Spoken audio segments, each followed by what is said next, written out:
Hello, Kalani. Could you please give an introduction about yourself? Well, my name is Kalani Manners. I am currently operating as a general contractor in this state of Hawaii. I work on Maui Island, and I am a father. I have two children and a husband. And yeah, I'm deaf. I wear cochlear implants. Yeah, so I don't know if you can see, I wear cochlear implants. Yeah. So many, many obstacles to have overcome, but the real world's been really, really big support for that. Okay. So I'll start with general contractor for what? So I build houses from the ground up. I do remodels and homes for residential. Currently working primarily in the residential sector. Um, Operating, yeah, just kind of. I have a crew right now, just one guy working under me. We have our tools. We build everything from the ground up. We started framing in Lahaina, where the fires happened a couple of years ago. So we're starting one of the first houses in Front Street. There's a bunch of houses going up right now, and yeah, so that's kind of the gist of it. Okay. And as a general contractor, what brought you to the real world? Well, I actually started looking at the real world when I was in the hospital. I was paralyzed from the waist down, and I was just kind of checking out Andrew Tate. A lot of what he was saying actually kind of ticked me off, and it was mostly because he was correct. And so I started listening a little bit more, and then I found out that there was the real world and that he had an educational platform. And I have invested in several platforms, invested in several things, real estate, crypto, trading, things like that. And spoke to my wife. I was like, hey, I think we're going to try this last one, see if we can get educated. And didn't realize that I would be able to apply all of the stuff from the business campus to what I was already doing as a just a carpenter, just doing regular carpentry work. Just kind of self-employed, just working for myself, and started applying everything to my business and actually created a business inside of the real world. Okay. So when you said you overcame many things, you weren't joking because you just mentioned paralyzed waist down. How did that happen? So like I mentioned earlier, I was self-employed. I was working as on a project, and I was in the sun, not hydrating, and was just tested for my black belt as a martial artist, and was doing all these tricks. And there were several things that happened, but basically, I got heat stroke at the same time that I was doing some very, very difficult moves that involved the spine twisting and torquing. So what kind of happened was I got flu-like symptoms. Heat stroke can give you flu-like symptoms, and this is during the height of COVID.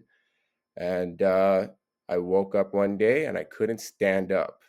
That's very frustrating for somebody who is active like myself. So I couldn't stand up, was in the hospital, and that's when I first found Andrew Tate. And I was just kind of scrolling through my phone, um, watching the clock turn around the thing, and having to listen to all the beeping and all that different stuff. So yeah, How long were you in the hospital? I was in the hospital for 7 weeks. So during the height of COVID, they were not allowing visitors. So I couldn't see my kids. They couldn't see me. Only my wife was allowed to visit. And my legs were completely immobilized. So I had no movement of my legs. And I basically had to like focus my channel everything onto my big toe, see if I can move a toe. And then eventually I got to move an ankle, and then get my knee to move a little bit. And they wouldn't release me unless I was able to walk 150 feet with a walker. So I've got a video out somewhere on my one of my social medias, displaying that I was trying to like learn how to walk. And it's a very rough time, but also a blessed time because it showed me what I could do. It showed me what I could overcome. So in that sense, how did that going through that did that change your perspective towards life or towards anything? Absolutely. Absolutely. It made me really appreciate my family because they were the ones that stuck with me the most and reprioritized everything for me. You know, for before that, it was all about martial arts and doing my best to become the best martial artist I could. And I was kind of putting my family aside. I'll be quite honest about that. And when I went through that, you know, two things happened. Every warrior needs a dragon to slay, and some of us want to go slay, you know, world championships, and some of us have to go through being paralyzed, you know, and so that's what I had to overcome. Wow. Okay. And then with the hearing impairment, was that from birth or something that happened later in life? Yes, that was from birth. So my both my sister and I are deaf. I'm one of three disabled children. My brother was paralyzed also, and he Oh, passed away when I was 11. And I just, you know, my mom made us go through speech therapy. That's why I'm able to speak well without a deaf tone. I went through speech therapy for 15 years, learning how to do that, was signing for most of my life, and then decided I was going to get really, really good at speaking. wow. Okay, so quite something in these 7 minutes. Um, wow, leave left me speechless. Okay, so with all of the challenges you faced, I'm sure that it gives you more resilience in life now than the average person. Would you say so? Yeah, I would say so. I've definitely learned to be a little bit more compassionate, I would say, towards suffering and pain, because I'm very intense. I can be a very intense person, and I don't like excuses, especially because of what I've been through. It's like you can go through it too, buddy. But I've also learned that, you know, everybody has their dragons that they have to overcome and that they have to slay to get to the treasure.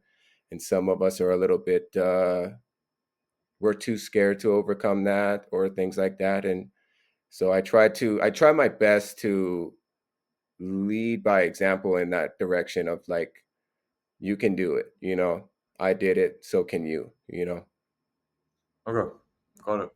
And then let's transition to the business side again. Absolutely. What campuses did you go through in the real world, and what lessons did you implement into actually building your own business? Okay, so right away I went to the business campus and went to Professor Arnold. I love Professor Arnold. He's um, I was always a straight A student in school, and I've had a lot of teachers that I fell in love with and really admired. But Professor Arno is top notch, top dog. He's one of my favorites, and the reason for that is because um, while I can speak well, I didn't have the social skills that I needed. And there's a big part of the campus that discusses social skills and how that plays into sales, how that plays into networking, how that plays into working with your employees, and just dealing with life in general. That was a big uh, boost to my credibility within my own family, with my wife, with the people that I work with, the peers that I have, really helped me to uh, encourage growth within myself. I guess that's the word I'm looking for. Hmm. And then how did that translate to building out a business? Yeah. So when I first started, I didn't have the social skills or the sales skills to go out there and try and actually make a business. I didn't even think I could. And um, not only did the social skills and the sales skills help, a lot of what um, Arno taught about outreach, about marketing yourself, really helped me to flesh out a business and to actually create something that is viable, something that people could believe in, something that um, uh, possible prospects would want to buy from me. Want you know, they would want to actually work with me as an employee, you know, as a contractor, because there's a lot of contractors out there, and not a lot of them are legit. And so when you're able to put a legit front and present yourself as a legit business owner, then you're able to score the work. You can beat your competition. Yep. So at one point you decided to do this. How did you build everything out, and how did you acquire clients for it? Okay, so at first I started just marketing on Craigslist, which is I don't know if Europe has Craigslist, but Craigslist is basically like um, it's kind of like a Facebook marketplace. It's an old school Facebook marketplace. People want to sell their services, things like that. So I started doing that and built a track record. So I would present a lot of my old work, things like that, and then eventually, I started to get a general excise tax license, liability license, liability insurance, so I could present myself as legit. Um, and then from there, I was able to get different kinds of software that's very important for contractors. So one of them being estimating software, because before I used to just text them numbers, and that doesn't really work. You need to be able to present yourself as professional. So started, looking at different things like that. And once I built out my website, which is a big part of the business campus, that's when things really took off because people could say, "Oh, here's a guy. He has his website. He's okay, I would like to buy from him. And initially, you were doing all the work yourself, or the Yes. person that you have employed now? Like, when did you end up employing?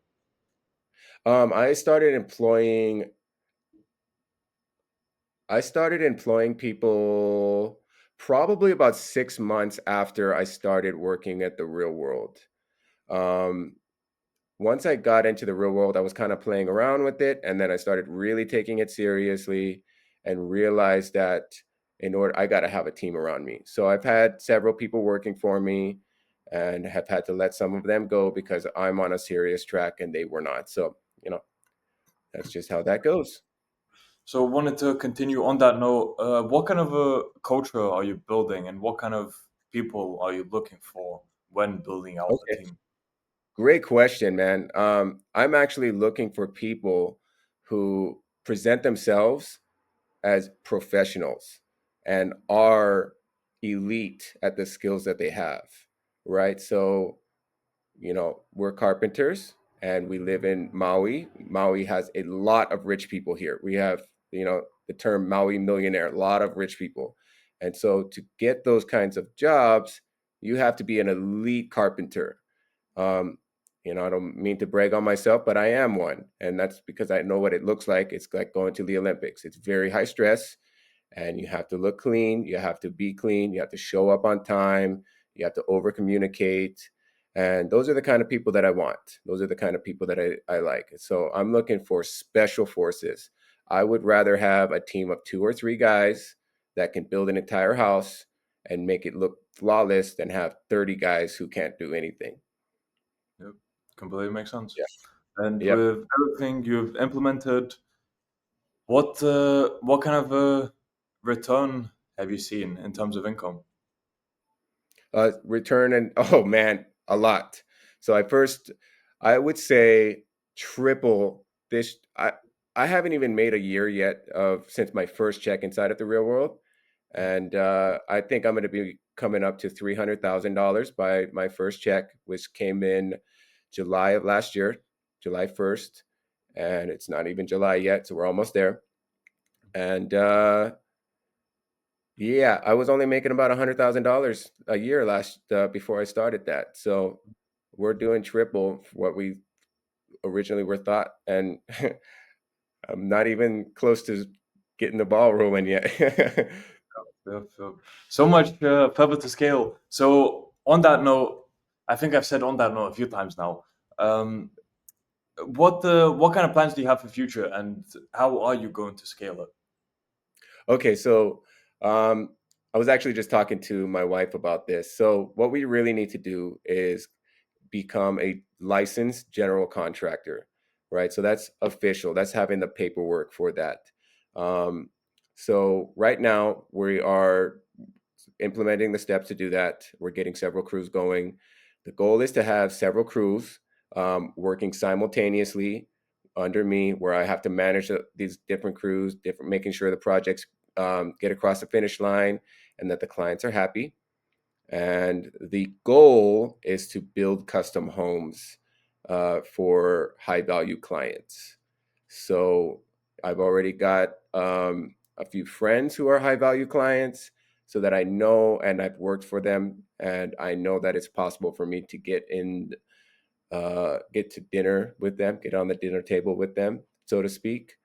So now we're just making sure that we keep the legit side of everything going, keeping everything looking up, moving forward as far as that goes. Yep, yep. Um, Now comes the other side of things. It seems you have a very good mindset, and especially you're very dedicated. So as you said before about the martial arts, even taking it to the extreme to the point where through heat stroke you ended up paralyzing yourself from the moves you were doing. Um, so yeah, with that in mind, um, have you always had that kind of mindset, or is it something you've developed over time? And what kind of an impact has Tate had on you? Yeah, I've always had a overachiever mindset. I I said before I had straight A's. My dad used to tell me he had a reverse psychology type of deal where he would say, "It's okay to be stupid. I love you. Take the F." And that would just make me so motivated to win. I was like, "No, I'm gonna get the A, and I'm gonna be really smart and all that other stuff." But I realized that school wasn't for me. It wasn't gonna get me where I was trying to get to. Um, but I've always had a desire to be the best at what I could be. Not better than everybody else, but just to be the best that I could be. So when I saw the leaderboard within the business campus, I was like, I got to get on that, because I know what the benefits are of that. I can talk directly to Professor Arno. I can, ask my questions, really make this worth my time, make being on the real world worth my time. So I got to do whatever I can to be on that leaderboard. So I'm doing everything I can. And is there anything to add for what kind of an impact has Tate had on you, or have you not watched much of his content? um, so when I first started watching him, I was frustrated with him because I knew he was right. So one of the first things he says that I remember watching was that life as a man is meant to be painful, right? And this is while I'm in the hospital. And I'm watching this billionaire dude with all those women and his cars and all this other stuff. And I'm like, what do you know about pain? Because I'm in real pain right now. This sucks. I was dealing with a lot of nerve pain. So I wasn't numb. I was going through hypersensitivity. And so that feels like burning coals in your skin. So I was like in a lot of real pain, right? And the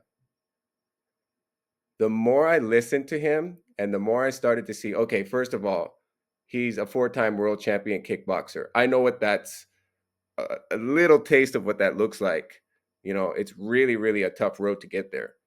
And to do that 4 times, respect. Okay, what else do you have to say? And then I started hearing about how um, there's a lot of misconstrued things that other people have to say, but when you get deeper with what he's saying about how to treat your woman, how to respect your wife, how to earn the respect from your wife, um, yeah, a lot of that is very true.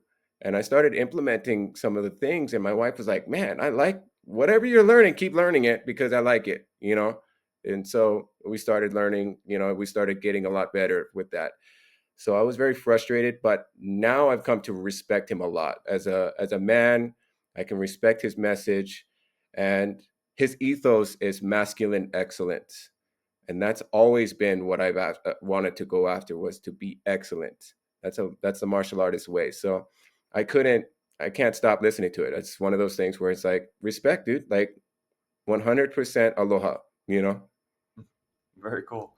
All right. Uh, is there anything to add for your average day, has it changed at all since joining the real world?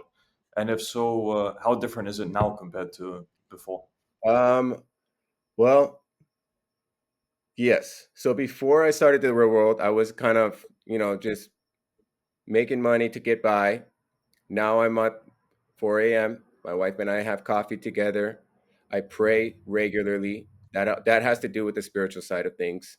Um, uh, I am now checking in on the real world every single day, logging Mhm. in every single day, trying to make sure that I'm learning the lessons that need to be learned. And my day to day is so much busier, so much fuller, so much more rewarding, so many more achievements happening. It feels like every day is like a 1% win. Even sometimes when I feel like I'm going backwards because I won so much last week that I'm not winning that much this week. And my wife actually said that to me. She was like, it's okay to only win 1% this week when you won 10% last week. She kind of mentioned that to me. She was, yeah, it's sometimes I feel like I'm not winning as fast as I should be. And it's just the roller coaster of the game. Interesting. And you said waking up at 4 a.m. So I'm messing with your sleep because I scheduled this late evening for you. Oh no, man. No, I got to go back and read my Bible. So Okay. So I yeah. guess I'll ask my final few questions and then wrap it up. So I No was worries. wondering while listening to you, I was thinking, how different do you think your life would have been had you not joined the real world? Where was it heading, and what plans did you Well, have? definitely wondering what I was going to do to provide for my family, right? Um, Part of the journey that the real world was a part of was also during the part where I was learning how to walk again, right? I was in a wheelchair and then I was in a cane and a walker and things like that. Um, I definitely would have been continuing to try and find investment opportunities, things that I could learn, but I don't think that I would have ever gotten as far as I have now because I've joined a lot of different investment schools, real estate investing and all that kind of stuff, and spent thousands of dollars trying to do that. So, you know, I I figured I'd try this one last one, see if I could do it. But I never was gonna go work for somebody else again. Yep, yep, yep. Okay, and since that's the case, what advice would you have to people who are unsure about joining the real world because they're thinking they might get scammed for $50? Well, I think that the $50 is going to be the best investment you've ever made in your life. Take it from somebody who spent $12,000 on one education, $7,000 on another, um, and neither one of those really gave me as much information as I needed with 1 week's worth of trying to implement it. So, this is my advice: go through the lessons, do the work, and watch what happens. Take it one day at a time, breathe through it, and you will see changes. That's what I have to say. Plant the seed and grow it. Be patient. Exactly. Yeah. Now, if people want to find out more about you or contact you, what could they do so? You can find me at Kahu, Kahu construction, and that's my at handle at Instagram, and then as well as my website, Kahu construction.com. And if you're looking to find me on social media, just my own personal social media, my name is Khalani. You'll see the front name, Khalani Manners, Manners, English last name. So that's it. Okay. So we'll add that to the description of the video. So anyone Yeah, who's interested, check the description. And yeah, yeah. Kalani, man, what a unexpected story. to hear that you went through all those trials. Um, I guess yeah, that it's fine to call it trials because you overcame them, and then now seems you're doing very well after Yes. gone through it all. And as you said, tripled your income from 100,000 to 300,000, so already considerable amount. I see a cat. That's a cat, right? Yeah, that's Ronan. He's our one-eyed Jack. That guy gets he's a little samurai cat. That's the okay. I guess I'll just wrap up there. So been good to speak to you. Thank you for coming on and sharing your story. And I wish you all the best for the future. Rokas, thank you. You have yourself a great one, man. We'll talk soon.